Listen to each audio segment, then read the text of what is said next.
நாடு முழுவதும் 24ஆம் தேதி நள்ளிரவு முதல் கிறிஸ்தவ ஆலயங்களில் கிறிஸ்துமஸ் பண்டிகை வெகு விமர்சையாக கொண்டாடப்பட்டு வருகிறது. அதன் ஒரு பகுதியாக செங்கல்பட்டில் புனித சூசையப்பர் ஆலயம் 1930ஆம் ஆண்டு கட்டப்பட்ட தேவாலயமாகும். இந்த நிலையில் ஆண்டுதோறும் கிறிஸ்துமஸ் மற்றும் ஆங்கில புத்தாண்டுக்கு பல்லாயிரக்கணக்கான கிறிஸ்தவர்கள் வந்து இயேசு கிறிஸ்துவான ஆண்டவரின் ஆசியினை பெற்று செல்வார்கள்.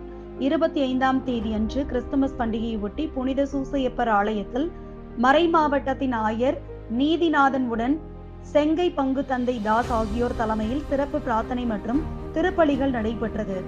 இந்த நிகழ்ச்சியில் இயேசு கிறிஸ்து பிறப்பு தத்துவமாக குடில்கள் அமைத்து காட்சிப்படுத்தப்பட்டது. தொடர்ந்து நடைபெற்ற கிறிஸ்துமஸ் சிறப்பு பிரார்த்தனை மற்றும் சிறப்பு திருப்பலியிலும் ஏராளமான கிறிஸ்தவர்கள் குடும்பத்துடன் கலந்து கொண்டு ஒருவருக்கு ஒருவர் கிறிஸ்துமஸ் வாழ்த்தை பரிமாறிக்கொண்டனர்.